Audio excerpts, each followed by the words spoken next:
اعوذ باللہ من الشیطان الرجیم بسم اللہ الرحمن الرحیم والذین کذبوا بآیاتنا سنستدرجهم من حیث لا یعلمون۔ والذین کذبوا، اور وہ لوگ جنہوں نے جھٹلایا بآیاتنا ہماری آیات کو، سنستدرجهم آہستہ آہستہ ان کو پکڑیں گے، من حیث لا یعلمون ایسی جگہ سے جہاں سے ان کو خبر بھی نہ ہوگی۔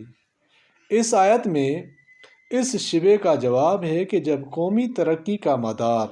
حق پرستی اور حق و انصاف کی پیروی پر ہے تو دوسری غیر مسلم قومیں جو حق سے سراسر دور ہیں وہ کیوں دنیا میں پھلتی پھولتی نظر آتی ہیں؟ جواب یہ ہے والذین کذبوا بآیاتنا سنستدرجهم من حیث لا یعلمون، یعنی ہم اپنی آیات کے جھٹلانے والوں کو اپنی حکمت و رحمت کی بنا پر دفعتاً نہیں پکڑتے بلکہ آہستہ آہستہ تدریجاً پکڑتے ہیں جس کی ان کو خبر بھی نہیں ہوتی۔ اس لیے دنیا میں کفار و فجار کی مالداری یا عزت و جاہ سے دھوکہ نہ کھایا جائے،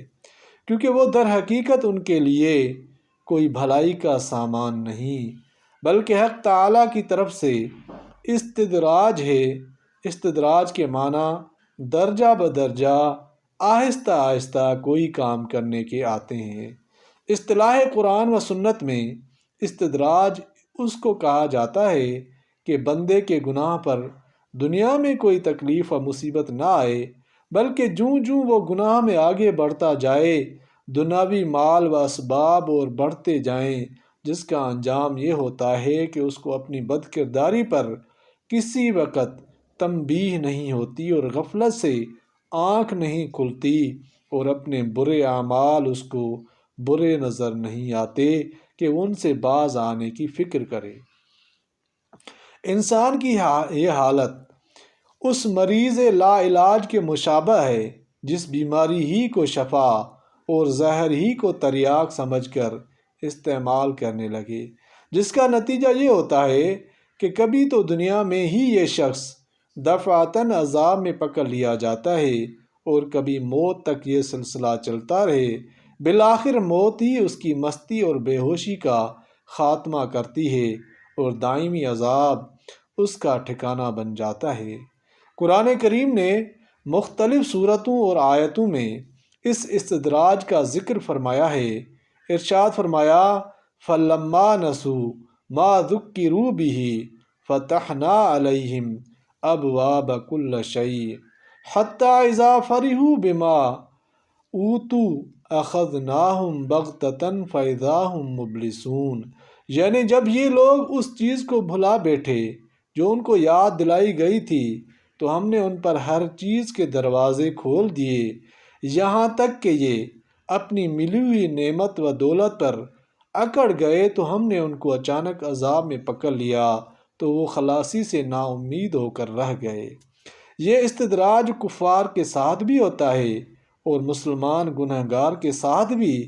اسی لیے صحابہ اور سلف صالحین کو جب کبھی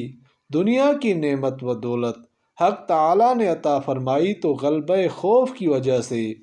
استدراج سے ڈرا کرتے تھے کہ کہیں یہ دنیا کی دولت ہمارے لیے استدراج نہ ہو۔ آگے فرمایا وَأُمْلِي لَهُمْ إِنَّ كَيْدِي مَتِينٌ، اور میں ان کو ڈھیل دوں گا، بے شک میرا داؤ پکا ہے۔ استدراج کا بیان ہے اور وَأُمْلِي لَهُمْ إِنَّ كَيْدِي مَتِينٌ، یعنی میں ان گناہ گاروں کو مہلت دیتا رہتا ہوں، میری تدبیر بڑی مضبوط ہے۔ اولم یتفکروا، کیا انہوں نے دھیان نہیں کیا، ما بصاحبہم من جنہ، کہ ان کے رفیق کو کچھ بھی جنون نہیں، ان هو الا نذیر مبین، وہ تو ڈرانے والا ہے صاف۔ اس آیت میں کفار کے اس لغو خیال کی تردید ہے کہ معاذ اللہ حضرت صلی اللہ علیہ وآلہ وسلم جنون میں مبتلا ہیں۔ فرمایا اولم یتفکروا ما بصاحبہم من جنہ ان هو الا نذیر مبین، یعنی کیا ان لوگوں نے غور و فکر نہیں کیا کہ ان کا جن سے سابقہ ہے ان کو ذرا بھی جنون نہیں؟ ان کی عقل و حکمت کے سامنے تو ساری دنیا کے عقلاء و حکماء حیران ہیں۔ ان کے بارے میں جنون کا گمان کرنا خود جنون ہے۔ حضرت صلی اللہ علیہ وسلم تو صاف صاف حقائق کو بیان کر کے آخرت اور عذاب خداوندی سے ڈرانے والا ہے۔ اللہ تعالیٰ قرآن پاک کو سمجھنے اور عمل کرنے کی توفیق عطا فرمائے۔ آمین یا رب العالمین۔